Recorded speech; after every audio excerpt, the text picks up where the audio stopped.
उसे एक नशा था। नशा औरतों के जिस्म से खेलने का, औरतों की आह सुनने का, औरतों की चीखें सुनने का। उसे नशा था औरतों के जिस्म से बहता खून देखने का। उसे नशा था औरतों की जान निकलते हुए देखना। उसे इन चीज़ों से मज़ा आता था। उसे मज़ा आता था जब औरतें चीखती थीं, जब वो तड़पती थीं। और इसी नशे को पूरा करने के लिए उसने एक तरीका चुना। वो तरीका इतना भयानक था कि जिसने सुना उसकी रूह कांप गई। वो दिन में पुलिस वाला बनकर लोगों की रक्षा करता और रात में बन जाता था इंसानी भेड़िया। ऐसा भेड़िया जो रात में औरतों के जिस्म को नोचता था, खचोटता था और फिर उनको मौत के काले अंधेरों में धकेल देता था।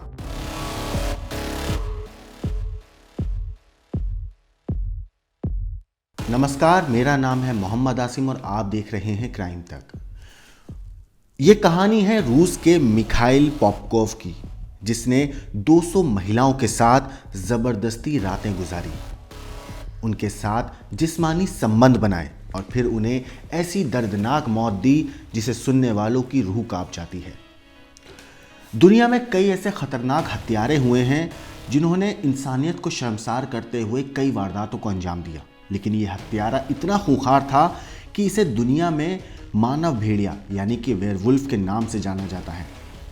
ये भेड़िया शहर भर में अपना शिकार ढूंढता और फिर सूरज ढलते ही उस शिकार पर टूट पड़ता।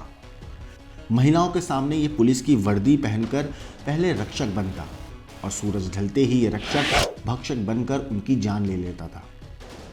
ये उनकी इज्जत लूटता था, उनको तड़पाता था और फिर उनकी जिंदगी की जो सांसें थीं उनको धीरे धीरे छीन लेता था। तो चलिए क्राइम तक पर आज मैं आपको इस कातिल हत्यारे मिखाइल पॉपकोव की कहानी बताता हूं। दरअसल रूस के अंगारसक शहर में 90 के दशक में, मतलब कि साल 1992 से लेकर 2002 तक, एक के बाद एक 10 सालों में कई महिलाओं की लाशें मिली और सारी लाशों का एक ही पैटर्न था। उन महिलाओं की लाशों पे कपड़े नहीं होते थे और उनको उनके जिस्म पर हथौड़ी या फिर कुल्हाड़ी से वार के निशान होते थे। एक के बाद एक कई लाशें मिलने लगी तो पुलिस को समझ आया कि शहर में कोई घूम रहा है, कोई ऐसा हैवान जो महिलाओं से नफरत करता है, जो उन्हें तड़पाता है, जिसे उनकी चीख सुनने में मजा आता है, जो जानबूझकर अपना शिकार बनाता है उन औरतों को और फिर उन औरतों से उनकी सांसें बेरहमी से, बेदर्दी से छीन लेता है। जितनी भी महिलाओं की लाशें मिली, उनके कत्ल के पहले उनके साथ संबंध बनाए गए थे, उनको टॉर्चर किया गया था, ज़बरदस्ती उनके साथ सेक्सुअल रिलेशनशिप बनाए गए थे, उनका रेप किया गया था। बल्कि ये कहना भी गलत नहीं होगा कि उसको उस तरीके के साथ फिजिकल रिलेशनशिप बनाने में, रेप करने में मज़ा आता था जब वो खून निकलती हुई औरतों को तड़पते हुए, उनकी चीखें सुनते हुए उनके साथ जब वो रेप करता था। लेकिन हत्यारा कौन था इसका पता नहीं था। पुलिस को कोई क्लू ही नहीं था, कोई अंदाज़ा नहीं, कोई सबूत नहीं, कोई तस्वीर नहीं, कोई पहचान नहीं इस हत्यारे की। यह खौफनाक हत्यारे का कत्ल का तरीका भी बेहद डरावना था। कभी हथौड़े से तो कभी कुल्हाड़ी से महिलाओं पर वार के निशान मिलते थे। पोस्टमार्टम से पता चलता था कि महिलाओं को मारने से पहले काफ़ी देर तक तड़पाया जाता था। वो धीरे धीरे उनकी सांसें रोकता था।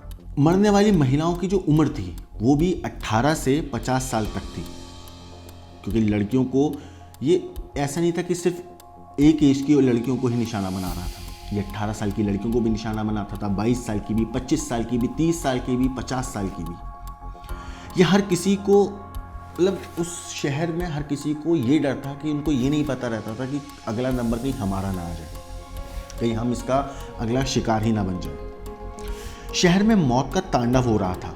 हर कोई डरा हुआ था कि कौन इस सीरियल किलर का अगला शिकार है। लेकिन पुलिस कुछ भी नहीं कर पा रही थी। तो करती भी कैसे, क्योंकि ज़्यादातर केस की जांच अधिकारी बनकर ये खुद दरिंदा ही पहले ही मौका वारदात पे पहुंच जाता था।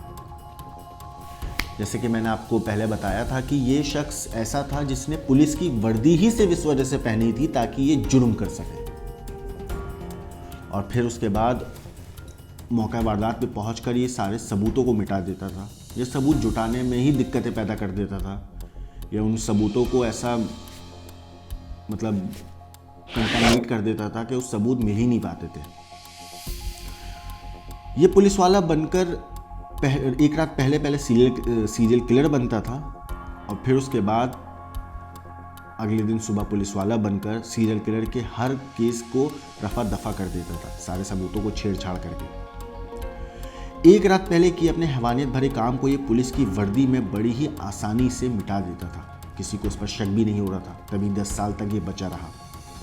मिखाइल पॉपकॉव ने पुलिस की नौकरी ज्वाइन ही जुर्म को अंजाम देने के लिए की थी। इसका मकसद ही था कि महिलाओं के साथ रेप करना, उनको तड़पाना, उनकी चीखें सुनना और फिर उनको मौत के काले अंधेरों में धकेल देना।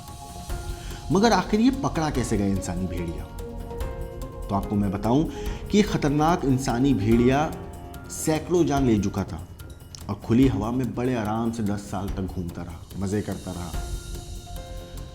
ये इतना शातिर था कि अगर किसी को इस पर शक हो जाता था ना, तो ये उसको भी मौत के घाट उतार देता था। एक दो बार ऐसा भी हुआ कि इसके जो कुछ साथी पुलिस वाले थे, उनको इसके खिलाफ कुछ सबूत मिले, तो इसने उन पुलिस वालों को भी मौत की नींद सुला दिया।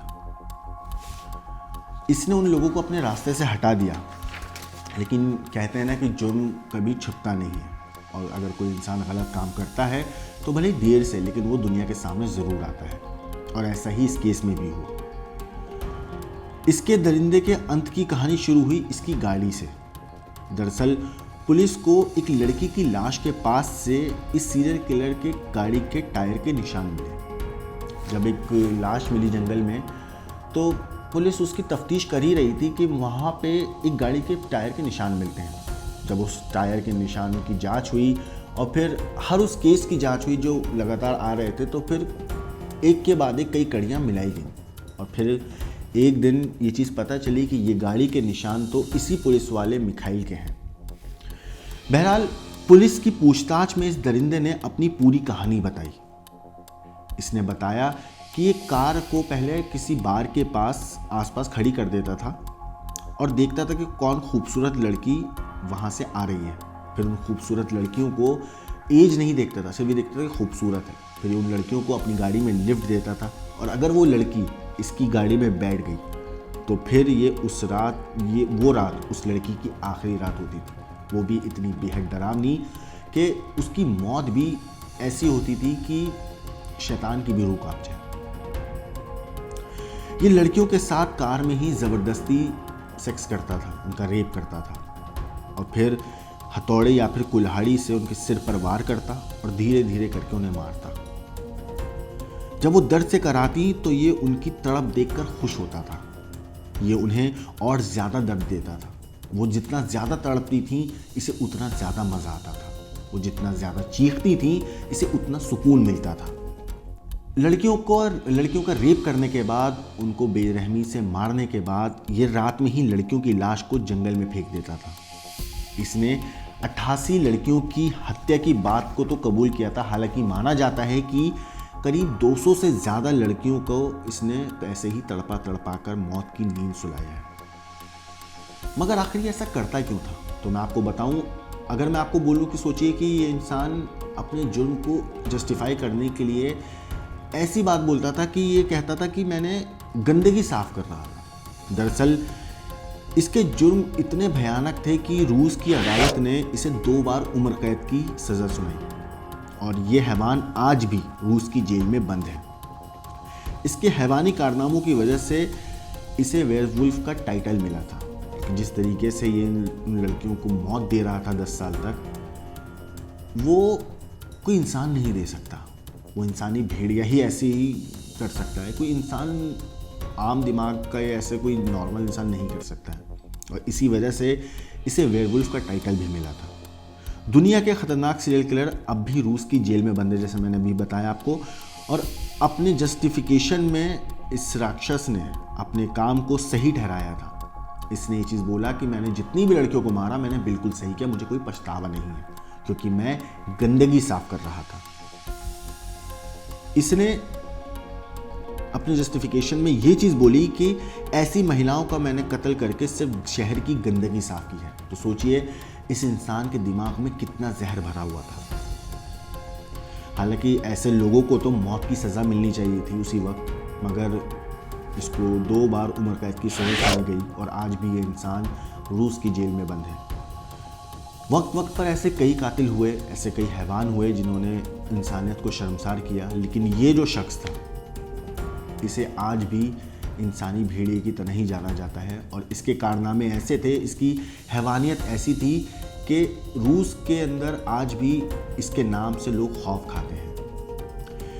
इस हैवान के ऊपर आपका क्या कहना है, आपका क्या सोचना है, हमें कमेंट करके ज़रूर बताएं। बाकी देश और दुनिया की क्राइम की खबरों के लिए देखते रहिए क्राइम तक।